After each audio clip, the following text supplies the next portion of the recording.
Hello दोस्तों, आप सभी लोगों का बहुत बहुत हार्दिक अभिनंदन है। हम लोग यूपीएसआई में बात किया जा रहा है जो 2025 में वैकेंसी आई है उसके बारे में। ठीक है, और आप जानते हैं कि यूपीएसआई में जो चीज़ें पूछी जाती हैं 4 सेक्शन से पूछा जाता है, जिसमें हिंदी हो गया, जीके जीएस मूल विधि संविधान हो गया, रीजनिंग और मैथ हो गया। इन 4 सेक्शनों से आपके लिए 40-40 प्रश्न पूछे जाते हैं, यानी कि कुल मिलाकर 160 प्रश्न पूछे जाते हैं। ठीक है, तो इस सेक्शन में हम लोग बात करेंगे कि जो भारतीय संविधान है उसके बारे में, और इसके बाद हम लोग बात करेंगे मूल विधि पर। फिर उसके बाद हम लोग बात करेंगे कि जीके जीएस में क्या चीज़ें होती हैं। और यहाँ पर आप ध्यान देंगे कि यूपीएसआई में 40 प्रश्न जीके जीएस से पूछे जाते हैं, लेकिन जो मूल विधि और संविधान से जो प्रश्न बनाए जाते हैं 20 से 25 प्रश्न जो है इसी से बना लिए जाते हैं। ठीक है, तो जाहिर सी बात है कि 15 से 20 क्वेश्चन जो होंगे वो आपके जीके जीएस से आएंगे, और बाकी सारे के सारे प्रश्न हुए आपके मूल विधि और संविधान से ही पूछ लिए जाते हैं।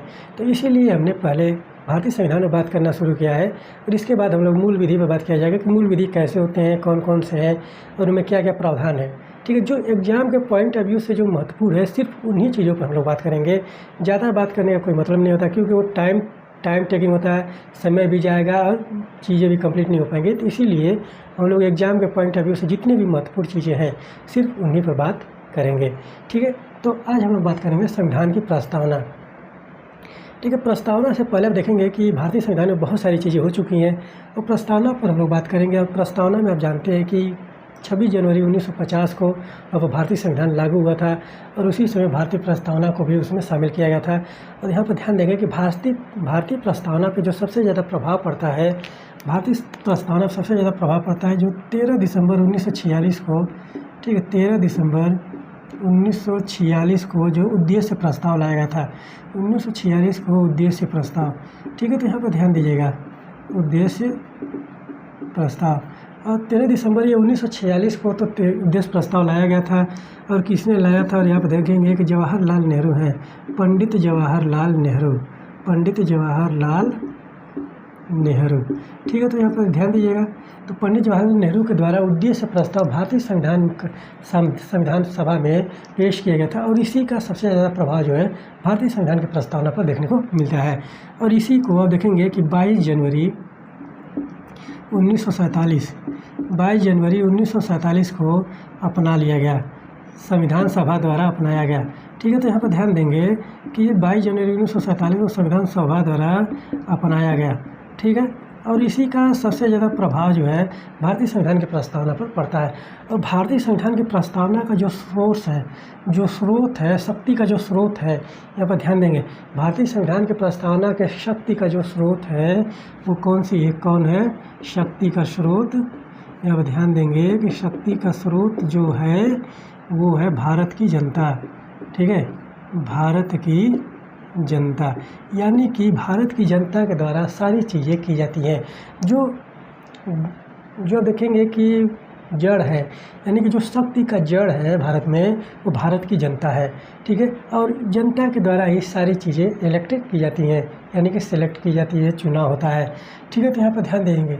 और संविधान में जो प्रस्तावना है वो एक बहुत ही ज़्यादा उच्च विचार और आदर्शों को लेकर चलती है। यहाँ देखेंगे कि बहुत सारी चीज़ों का वहाँ पर प्रयोग किया गया, जैसे कि एकता, अखंडता हो गया, संप्रभुता हो गया, समाजवाद हो गया, पंथ निरपेक्ष हो गया। और फिर उसके बाद देखेंगे कि लोकतंत्र हो गया, गणराज्य हो गया। लोकतंत्र, गणराज्य 2 शब्दों का प्रयोग हुआ है, और लोकतंत्र और गणराज्य में बहुत ज़्यादा अंतर नहीं होता है, बहुत रेयर में अंतर होता है, लगभग में समान होते हैं। लोकतंत्र भी लगभग में समान होता है और गणराज्य भी। ठीक है, तो दोनों में बहुत ज़्यादा डिफरेंस नहीं है। ठीक है, तो यहाँ पर ध्यान देंगे, तो ये सारी बातें हम लोग नोट डाउन करेंगे। और जो भारतीय संविधान की प्रस्तावना है एक उच्च आदर्श को लेकर चलती है, और यहाँ पर बहुत सारी चीज़ें हैं, यानी कि जो मनुष्य के जीवन के से संबंधित जो चीज़ें देखने को मिलेंगी कि उसकी आवश्यकता क्या हो सकती है, उसके किस प्रकार से कर्म हो सकते हैं, किस प्रकार से संविधान की प्रस्तावना वहाँ पर कार्य करती है नागरिकों के लिए, वो सारे के सारी चीज़ें इसमें दिया गया है। स्वतंत्रता दिया गया है, समानता दिया गया है। फिर उसके बाद देखेंगे कि न्याय दिया गया है, 3 प्रकार के न्याय है, राजनीतिक है, आर्थिक है, सामाजिक है। स्वतंत्रता 5 प्रकार की है, विचार है, अभिव्यक्ति है, धर्म है, विश्वास है, उपासना है। ठीक है, तो यहाँ पर इस तरह से बहुत सारी चीज़ें यहाँ पर दिया गया है। और यहाँ पर व्यक्ति के गरिमापूर्ण जीवन जीने का भी बात किया गया है। ठीक है, भारतीय प्रस्तावना में, संविधान प्रस्तावना में व्यक्ति के गरिमापूर्ण जीवन का, फिर उसके बाद राष्ट्र की एकता और अखंडता की बात की गई है। तो देखिए कि कितनी बहुत बड़ी बड़ी बातें हैं कि इसमें क्या क्या कहा गया कि एक इस तरह से राष्ट्र का निर्माण होना चाहिए कि उसके प्रत्येक नागरिक को न्याय मिलनी चाहिए, सामाजिक, आर्थिक, राजनीतिक न्याय मिलनी चाहिए, विचार, अभिव्यक्ति, विश्वास, धर्म और उपासना की स्वतंत्रता मिलनी चाहिए, प्रतिष्ठा और अवसर की समता मिलनी चाहिए। समता का अर्थ यहाँ पर बहुत ही ज़्यादा ब्रॉड लेवल में लिया जाता है। समता एक छोटा शब्द है, लिखा जाता है, 3 अक्षर का शब्द है, लेकिन समानता अगर देखेंगे कि समानता जो है समता के आगे छोटा पड़ जाता है। समता में बहुत सारी चीज़ें आ जाती हैं, उसका जो एक स्तर होता है, व्यापक स्तर है समता का, और समानता जो है समता के आगे बहुत ही छोटा शब्द है। ठीक है, तो इसीलिए भारतीय संविधान में देखेंगे कि समता शब्द का प्रयोग किया गया है और 2 प्रकार की समानता की बात की गई है, समता की बात की गई है, प्रतिष्ठा और अवसर की। यानी कि भारत के प्रत्येक नागरिक को प्रतिष्ठा और अवसर की समानता देखने को मिलेंगी, दी जाएंगी। कौन देगा? राज्य देगा, केंद्र सरकार देगा, ये सारे लोग कार्य करेंगे। और उसके बाद आप देखेंगे कि भारतीय संविधान में जो नागरिकों के लिए क्या बात कही गई है कि नागरिकों को गरिमापूर्ण जीवन जीने का वहाँ पर बात किया गया है। फिर राष्ट्र की एकता और अखंडता को बढ़ाने वाली बंधुता की बात की गई। बंधुता का अर्थ यहाँ पर भाईचारे से संबंधित है। और जो एकता हो गया, अखंडता हो गया, बंधुता हो गया, गणतंत्र हो गया, लोकतंत्र हो गया, स्वतंत्रता हो गया, समानता हो गया, ये सारे के सारे शब्द जो है फ्रांस की क्रांति से लिए गए हैं। ठीक है, ये सारे के सारे शब्दों का जो प्रभाव देखेंगे किस क्रांति के है? 1789 फ्रांस की क्रांति का प्रभाव देखने को मिलता है सारे के सारे शब्दों में। और दुनिया में जितनी भी चीज़ें देखेंगे कि समानता, बंधुत्व, स्वतंत्रता की बात की जाती है, वो फ्रांस की क्रांति का ही देन है 1789 में। और वहीं से सारी की सारी चीज़ें जो है वहाँ से प्रेरणा लेकर भारतीय संविधान की प्रस्तावना में वो सारी चीज़ें जोड़ी गई थी। ठीक है, यहाँ पर एक बात ध्यान दीजिएगा। और यहाँ पर भारतीय प्रस्तावना देखिए कि विचारों की जो कुंजी कहा जाता है, जो बुद्धिजीवी वर्गों की कुंजी कहा जाता है, बुद्धिजीवी वर्गों के विचारों की कुंजी जो इसको बोला जाता है कि क्या चीज़ें होंगी कि जो भारतीय समाज के लिए बहुत ही लाभदायक होंगी। ठीक है, तो लेकिन यहाँ पर एक बात ध्यान दीजिएगा कि जो स्वतंत्रताएं दी गई है, जो समानता दी गई है, वो सबके लिए समान रूप से है। स्वतंत्रता व्यक्ति की वहीं तक है जहाँ से किसी दूसरे व्यक्ति की स्वतंत्रता का हनन न हो। तो इस बात का हमेशा ध्यान दीजिएगा। स्वतंत्रताएं जो है सीमित है। ठीक है, स्वतंत्रताएं सीमित है। आप कुछ भी करने के लिए तैयार रहिए, कुछ भी कर सकते हैं, कुछ भी बोल सकते हैं, कुछ भी विचार प्रकट कर सकते हैं, लेकिन उस विचार और जो कार्य होगा, जो महत्व होगा, वो समाज हित में होना चाहिए, लोक कल्याण में होना चाहिए, लोक कल्याण में होना चाहिए। और वहाँ पर उसको न बरगलाने वाली हो, न गुमराह करने वाली हो, न वहाँ पर देखेंगे सांप्रदायिकता फैलाने वाली हो, न वहाँ पर नफरत की भावना फैलाने वाली हो। तो उस तरह से बातें की जाती है कि स्वतंत्रताएं जो है सीमित है। भारतीय संविधान में स्वतंत्रताएं जो सीमित है, मनुष्य के अधिकार जो है वो सीमित है। अधिकार वहीं तक सीमित है जहाँ तक दूसरे का अधिकारों का हनन न हो। ये सारी बातें आप लोग ध्यान में रखिएगा और यहाँ पर अपने अधिकारों को जानिए। ठीक है, भारतीय संविधान की प्रस्तावना जो है उसके बारे में जितना भी बात किया जाए वो सारे के सारे कम ही होंगे, क्योंकि एक उच्च आदर्श को, एक कुंजी नोट को, जो एक मनुष्य के जो नागरिक है, उनके जीवन को लेकर क्या क्या बातें करती है, राष्ट्र की लेकर बात क्या करती है, और वहाँ पर जो राष्ट्र के अंदर जो चीज़ें होंगी वो किस प्रकार से होंगी। ठीक है, वो बात किया जाता है। इसमें देखिए कि एक बात किया जाता है कि कुंजी नोट के बारे में। तो भारतीय संविधान की प्रस्तावना जो है बुद्धिजीवी वर्गों के द्वारा लिखा गया और उनके विचारों का कुंजी कहा गया। और यहाँ पर कुंजी इसलिए कहा गया कि यहाँ पर देखिए कि उनका जो सोच विचार किस प्रकार से रहा होगा, जिसने संविधान की प्रस्तावना को गढ़ा, जिसने संविधान की प्रस्तावना के शब्दों को बनाया। ठीक है, तो ये सारी बातें लोग ध्यान दीजिएगा कि उनकी जो विचारधारा किस प्रकार से होगी, वो लोग क्या क्या चीज़ें समाज में ऑब्जर्व किए होंगे, क्या क्या चीज़ें समाज का अवलोकन किए होंगे। तो वो सारी चीज़ों का जो प्रभाव पड़ता है, जो इन लोगों ने देखा, जो इन लोगों ने सुना, जो इन लोगों ने पढ़ा, उसको जो विचारों को अपने व्यक्त किया कहाँ, संविधान की प्रस्तावना में। तो सोचिए कि कितनी दूरदर्शिता वाली चीज़ें यहाँ पर देखने को मिलती है, कितने दूरदर्शिता वाले लोग यहाँ पर रहे होंगे कि ये सारी बातें लिखे होंगे। तो ये सारी बातें नोट डाउन करने वाले अपने देश पर गर्व करिए, राष्ट्र पर गर्व करिए, भारतीय संविधान पर गर्व करिए कि इतनी बढ़िया बातें, इतने उच्च आदर्श जो है भारतीय संविधान में दिए गए हैं। ठीक है, अगर यहाँ पर सोचिए कि अगर इसको लागू कर दिया जाए, इसको लागू करने के लिए समानता की बात की जाती है, फ्रीडम की बात की जाती है, इक्वलिटी की बात की जाती है, ठीक है। तो यहाँ पर जो एक समानता और स्वतंत्रता, दो ही चीज़ जो हैं मनुष्य के जीवन के लिए बहुत ही ज़्यादा महत्वपूर्ण है। अगर जीवन, गरिमापूर्ण जीवन के लिए अगर हम बात करें, यहाँ पर ध्यान दीजिएगा कि गरिमापूर्ण जीवन, ठीक है, गरिमापूर्ण जीवन, इसके लिए आधार क्या हो सकता है? अगर यहाँ पर ध्यान देंगे कि इसके लिए आधार क्या हो सकता है, स्वतंत्रता, ठीक है, यही तो होगा, स्वतंत्रता और समानता, ठीक है, समानता, ठीक है। स्वतंत्रता और समानता जो है एक व्यक्ति के गरिमापूर्ण जीवन जीने के लिए आधार स्तंभ है, ठीक है। तो यहाँ पर ध्यान दीजिएगा, अगर ये दो चीज़ अगर मनुष्य को मिल जाए तो वहाँ पर आप देखेंगे कि बहुत सारी चीज़ें जो है आसान हो जाती है, ठीक है। तो यहाँ पर ध्यान दीजिए कि जो भारतीय संविधान की प्रस्तावना में क्या क्या बातें की गई हैं। यहाँ देखिए, विशेषता की अगर बात करें तो भारतीय संविधान की प्रस्तावना में 3 प्रकार के न्याय की बात की गई है। 3 प्रकार के कौन से न्याय है? सामाजिक न्याय, आर्थिक न्याय और राजनीतिक न्याय, ठीक है। और सामाजिक न्याय के बारे में क्या कहा जाता है? समाजवाद की बात की जाती है। यहाँ पर ध्यान दीजिएगा कि समाजवाद, ठीक है, समाजवाद क्या है? ये विचारधारा जो है, इस पर आप चाहेंगे तो बहुत सारी बातें की जा सकती है। समाजवाद निकला कहाँ है? समाजवाद का आधार क्या है? समाजवाद का जो विशेषता क्या है? समाजवाद को किस प्रकार से लागू किया जाना चाहिए? ये बातें कहा जाता है। समाजवाद इस तरह से बात किया जाता है कि संसाधनों का इस तरह से प्रयोग किया जाए समाज में कि उनका जो बंटवारा है वो प्रत्येक नागरिक को समान रूप से मिले। एक कल्पना के आधार पर यहाँ पर कहा गया था, कल्पना, मनुष्य की कल्पना ही तो है। विचार क्या है? मनुष्य के विचार क्या है? उसकी कल्पना ही तो है। मनुष्य के जो कर्म है वो उसके कल्पना के आधार पर जन्म किया हुआ जो इसके कार्य है, ठीक है। तो यहाँ पर ध्यान दीजिएगा, तो समाजवाद में इस तरह से कहा गया कि जो समाज में संसाधन है उसका जो बंटवारा होगा सभी व्यक्तियों में, सभी नागरिकों में समान रूप से होगा। तो ऐसा यहाँ पर माना जाता है। ये आप देखेंगे कि जो विचारधारा है एक समाजवाद को लेकर चलता है, लेकिन यहाँ पर इस विचारधारा में एक चीज़ और भी कहा गया था कि जहाँ पर संसाधनों का वितरण होगा समान रूप से, उसको बांटने के लिए भी कोई होना चाहिए। तो वहीं पर देखेंगे जब बांटने की बात आ गई तो वहाँ पर राज्य का फॉर्मेशन हो गया, ठीक है। राज्य की बात कहने लगे कि एक राज्य होगा। राज्य यहाँ पर व्यक्ति से समझिएगा, राज्य को नागरिक समझिएगा, ठीक है। तो एक राज्य होगा, वही जो है सभी समाज में सारी चीज़ें करेगा, संसाधनों का वितरण करेगा, योजनाएं लागू करेगा, और फिर उसके बाद जो समानता की बात है, स्वतंत्रता की बात है, वो सारी चीज़ों का देखभाल जो करेगा वो राज्य है। और ये सारे जो बातें की गई थी समाजवाद में की गई थी।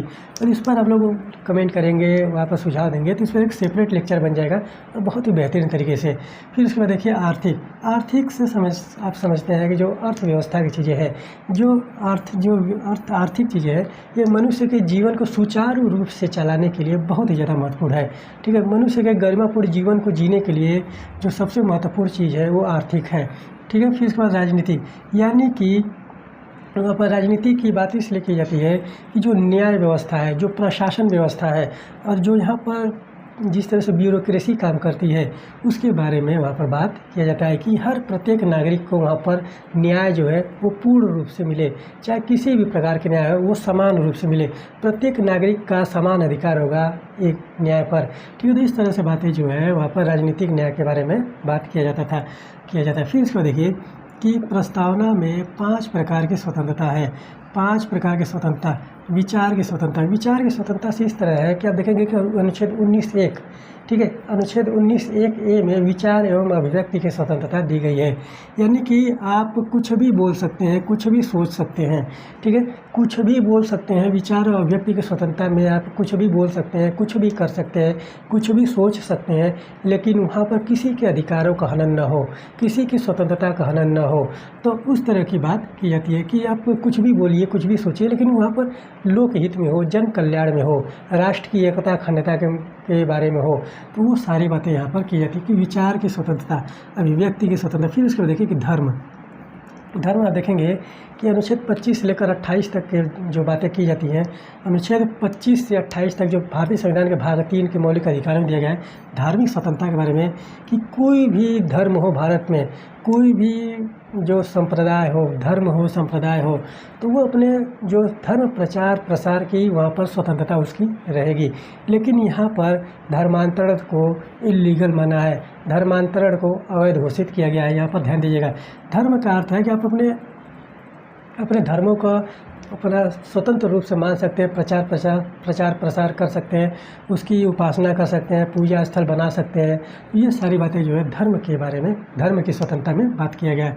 फिर इसके बाद विश्वास, आपको यहाँ पर विश्वास से इस तरह से समझना है कि विश्वास जो आप खुद से अपने मन के द्वारा करते हैं, चाहे ईश्वर पे हो, चाहे किसी भी प्रकार का विश्वास हो, सिर्फ यहाँ पर रिस्ट्रिक्शन ये है कि वो जनहित में होना चाहिए, लोक कल्याण में होना चाहिए। वहाँ पर किसी भी व्यक्ति की स्वतंत्रता का हनन नहीं होना चाहिए, वहाँ पर किसी भी व्यक्ति के अधिकारों का हनन नहीं चाहिए। तो विश्वास यहाँ पर ये है कि आप किसी के ऊपर अपनी विचारधारा थोप नहीं सकते। यानी कि इससे रिलेटेड करके देखिए, धर्म से रिलेटेड करके आप देखेंगे तो वहाँ पर समझ में आएगा कि आप किसी भी व्यक्ति को ज़बरदस्ती धर्मांतरण नहीं करा सकते, क्योंकि उस व्यक्ति का विश्वास अगर किसी अन्य चीज़ में है तो उसको आप वहाँ पर विरोध नहीं कर सकते, वहाँ पर उसकी अवहेलना नहीं कर सकते, वहाँ उस पर अपनी विचारधारा का थोप नहीं सकते, वहाँ पर किसी भी बात को ज़बरदस्ती मनवाने के लिए वहाँ पर कार्य नहीं कर सकते। फिर उसके बाद उपासना का अर्थ यही है कि यहाँ पर एक बात ध्यान दीजिएगा कि धर्म, विश्वास और उपासना, इसमें बहुत सारी चीज़ें जो है धार्मिकता को लेकर ही की जाती हैं। ठीक है, धार्मिकता, क्योंकि भारत में जो सबसे बड़ी चीज़ है वो है रिलीजन। ठीक है, भारत में जो सबसे बड़ी चीज़ है वो रिलीजन, और रिलीजन को लेकर, धर्म को लेकर बहुत सारी बातें कही गई हैं। क्योंकि भारत में धर्म सहिष्णुता की बात की जाती है, पंथ निरपेक्षता की बात की जाती है, धर्म को इकट्ठे करने की बात की जाती है, धर्मों में समन्वय व्याप्त करने की बात की जाती है। यहाँ पर भारत में देखेंगे कि धर्मों का समूह है, यहाँ पर बहुत सारे धर्म जो है एक साथ लोग रहते हैं और एक साथ लोग कार्य करते हैं। उनमें जो मनोभाव है, जो वहाँ पर लगाव है, वो सारी चीज़ें यहाँ पर बात की जाती है। उसको समन्वय व्यवस्थित करने के लिए, उनको सुचारू रूप से चलाने के लिए वो सारी बातें भारतीय संविधान में कही गई हैं कि किस प्रकार से मनुष्य के धर्म होने चाहिए, किस प्रकार से उसकी स्वतंत्रता होगी, किस प्रकार से उसके धार्मिक कार्य होंगे, किस प्रकार से उसकी धार्मिक संस्थाएँ होंगी। वो सारी बातें जो हैं भारतीय संविधान में कही गई हैं। ठीक है, फिर इसके बाद देखिए 5 प्रकार की स्वतंत्रता है। फिर उसके बाद 2 प्रकार की समता की बात की जाए। हमने अभी बताया कि समता जो बहुत विस्तारित लेवल का व्यापक चीज़ है। ठीक है, समानता इसके आगे बहुत छोटा है। ठीक है, समानता की बात, वहाँ पे इक्वलिटी की जो बात है वो बहुत छोटा है, समता बहुत ही व्यापक स्तर पर लिया जाता है। इसके बाद 2 प्रकार की जो समता है वो प्रतिष्ठा है, अवसर की समता है। ठीक है, तो यहाँ पर मान सम्मान, पद, प्रतिष्ठा की बात की जाती है। अवसर यानी कि आप किसी भी कार्य में लग सकते हैं, किसी भी कार्य को कर सकते हैं, या आप किसी भी गवर्नमेंट जॉब में आप जा सकते हैं। तो वहाँ पर कोई भी रिस्ट्रिक्शंस नहीं लगाएगा, वहाँ पर राज्य जो है उसकी देख रेख करेगा। वहाँ पर ये ध्यान देगा कि किसी भी व्यक्ति के साथ वहाँ पर भेदभाव ना हो। अनुच्छेद 15 में आप देखेंगे, ठीक है, अनुच्छेद 15 आर्टिकल 15 में कहा गया कि धर्म, लिंग, मूल, वंश, जाति, जन्म स्थान के आधार पर वहाँ पर राज्य किसी के साथ भी भेद नहीं करेगा। तो वही बात जो है अवसर की समानता की, समता की बात की जाती है कि आप किसी भी प्रकार के कार्य कर सकते हैं। वहाँ पर कोई भी वहाँ पर रोक टोक नहीं होगा, कोई भी वहाँ पर कोई आपका अवहेलना नहीं करेगा, कोई विरोध नहीं कर सकता। ठीक है, तो यहाँ पर यह आपकी स्वतंत्रता है। ठीक है, समानता है, स्वतंत्रता है, कोई भी व्यक्ति किसी भी प्रकार का कार्य कर सकता है, बस वो राज्य हित, जनहित में हो, लोक कल्याण में हो, समाज हित में हो। तो इस तरह की चीज़ें यहाँ पर देखने को मिलती है। इसको देखिए कि प्रस्तावना से एकता, अखंडता की बात की जाती है। तो राष्ट्र के बारे में कभी आप लोग कमेंट करेंगे तो राज्य और राष्ट्र के बारे में बात किया जाएगा। राज्य व राष्ट्र, ये दोनों चीज़ें अलग अलग होती है, बारीक वहाँ पर डिफिनीसन होता है। वहाँ पर देखेंगे कि बहुत सारी चीज़ें हैं। तो जो एकदम रेयर डिफिनीसन होगा, जो रेयर वहाँ पर डिफरेंस होगा, उसके बारे में लोग बात करेंगे। और राज्य अलग होता है, राष्ट्र अलग होता है। ठीक है, तो यहाँ पर ध्यान दीजिएगा। और इसी में एक शब्द और जोड़ दें, साम्राज्य। ठीक, अगर साम्राज्य अगर हम जोड़ दें तो फिर क्या होगा, तो ये 3 शब्द जो है क्या हो जाएगा, तीनों अलग अलग डिफिनीसन हो जाएंगे। तो ये बात आप लोग ध्यान दीजिएगा और इन कमेंट करके सुझाव देंगे तो इन पर भी बात किया जाएगा। एक लेक्चर आराम से सेपरेट बन सकता है। फिर उसको देखिए कि प्रस्तावना से संबंधित संशोधन जो हुए हैं। अब तक प्रस्तावना से संबंधित सिर्फ एक ही संशोधन हुआ है, 42वां संविधान संशोधन। और 42वें संविधान संशोधन के द्वारा क्या किया गया कि इसके तहत प्रस्तावना में समाजवादी, पंथ निरपेक्ष और अखंडता शब्द को जोड़ा गया था। सॉरी, 42वां संविधान संशोधन के द्वारा प्रस्तावना में समाजवादी शब्द जोड़ा गया, पंथ निरपेक्ष जोड़ा गया और अखंडता शब्द यहाँ पर जोड़ा गया। तो यहाँ पर एक बात ध्यान दीजिएगा कि जो प्रस्तावना में बात की गई है एकता और अखंडता की, राष्ट्र की एकता की बात की गई है। यहाँ पर ध्यान दीजिएगा कि राष्ट्र की एकता और अखंडता की बात की गई है और राष्ट्र में हमेशा जुड़ाव की भावना होती है। ठीक है, एक बात ध्यान दीजिएगा कि राष्ट्र में, नागरिकों में, राज्यों के संघों में वहाँ पर जुड़ाव की भावना होती है। अगर कभी यहाँ पर युद्ध हो जाए तो जितने भी राज्य होंगे राष्ट्र में वो एकजुट हो जाएंगे, यानी कि यहाँ पर एकजुटता की बात की जाती है। राष्ट्र में एक लगाव होता है अपने राष्ट्र के प्रति, और ये सारी इसके लिए बहुत सारी क्रांतियाँ हैं, जैसे कि जर्मनी का देखेंगे, जर्मनी का एकीकरण है, इटली का एकीकरण है, फ्रांस की क्रांति है, ब्रिटेन की क्रांति है, रूस की क्रांति है। वो सारी की सारी जो विचारधाराएं हैं राष्ट्रवाद को लेकर जन्मी। ठीक है, तो यहाँ पर ध्यान देंगे अमेरिका की क्रांति। ठीक है, तो यहाँ पर एक बात ध्यान दीजिए कि राष्ट्र में वहाँ पर जुड़ाव की भावना आती है, एक दूसरे के बारे में वहाँ पर दूसरे में जुड़ाव की भावना आती है। अभी भारत में देखेंगे कि कितनी विविधता है, भारत में कितनी विविधता है, हर धर्म के यहाँ पर लोग निवास हैं। यहाँ पर आदिवासी, उत्तर पूर्वी भारत देखिए, फिर इसके बाद दक्षिण भारत देखिए। अगर वहाँ पर कहीं युद्ध हो जाता है, मान लीजिए पाकिस्तान से युद्ध हो जाता है, चीन से युद्ध हो जाता है, तो आप देखेंगे कि सारे के सारे राज्य जो है एकजुट हो जाते हैं, सारे के सारे लोगों में एक राष्ट्र की भावना डेवलप हो जाती है। वहाँ पर भारत के सपोर्ट में सब लोग बात करने लगते हैं, भारत के वहाँ पर संपन्नता में बात करने लगते हैं, भारत की संप्रभुता में लोग बात करने लगते हैं। तो वही है एक राष्ट्र की भावना। ठीक है, तो यहाँ पर देखेंगे 28 राज्य पाए जाते हैं। 28 राज्यों में जो जुड़ाव की भावना है वो राष्ट्रवाद की भावना है। इस पर एक सेपरेट लेक्चर लिया जाएगा, आप लोग कमेंट करते रहें, वहाँ पर सुझाव देते रहें।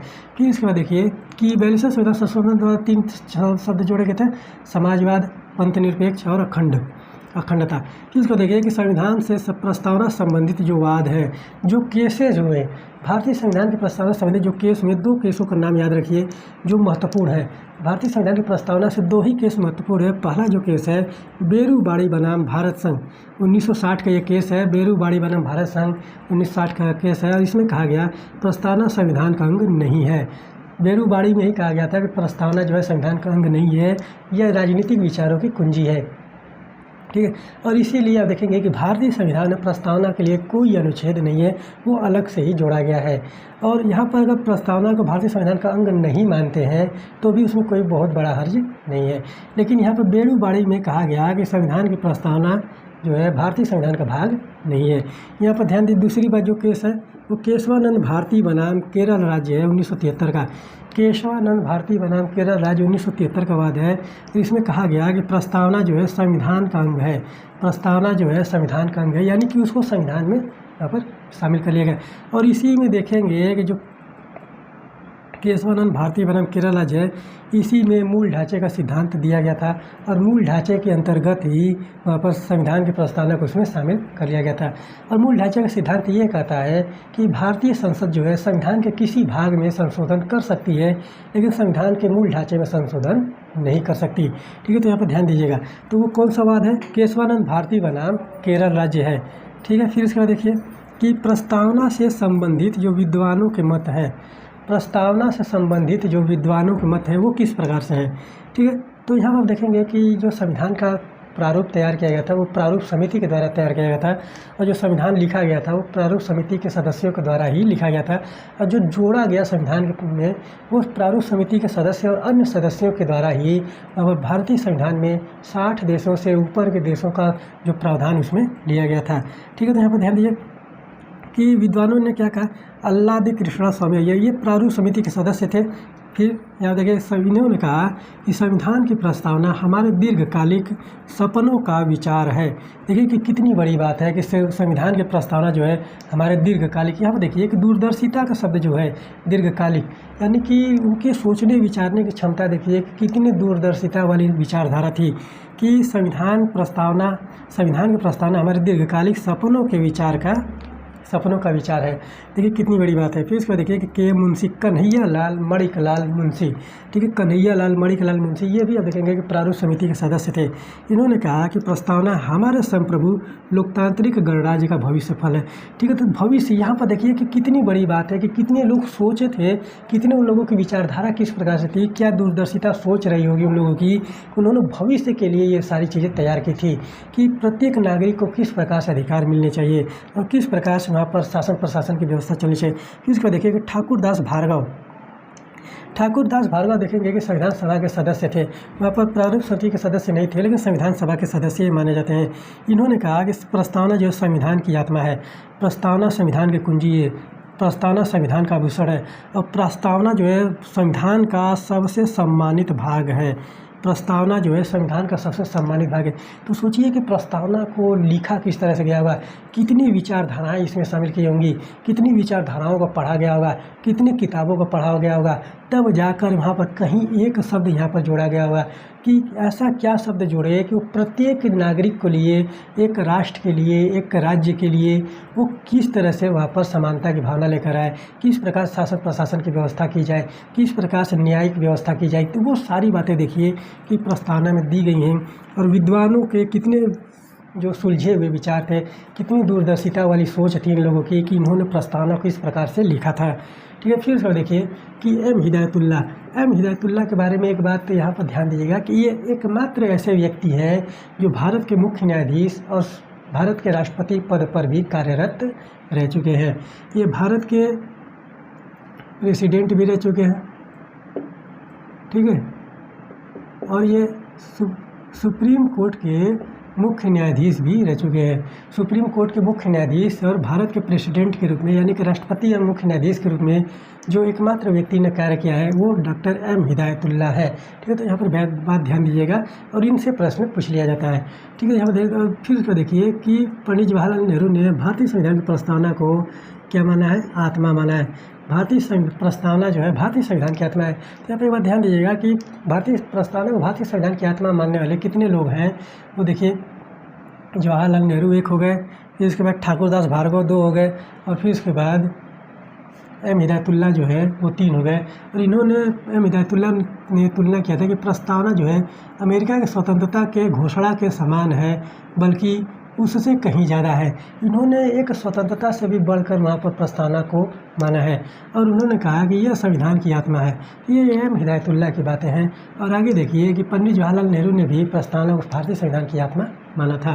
और फिर इसको देखिए कि एक ब्रिटिश राजनीति शास्त्री हैं, एक ब्रिटेन के राजनीतिज्ञ हैं, उन्होंने भारतीय संविधान की प्रस्तावना से इतना प्रभावित हुआ कि उन्होंने अपनी पुस्तक में उसका विमोचन किया था।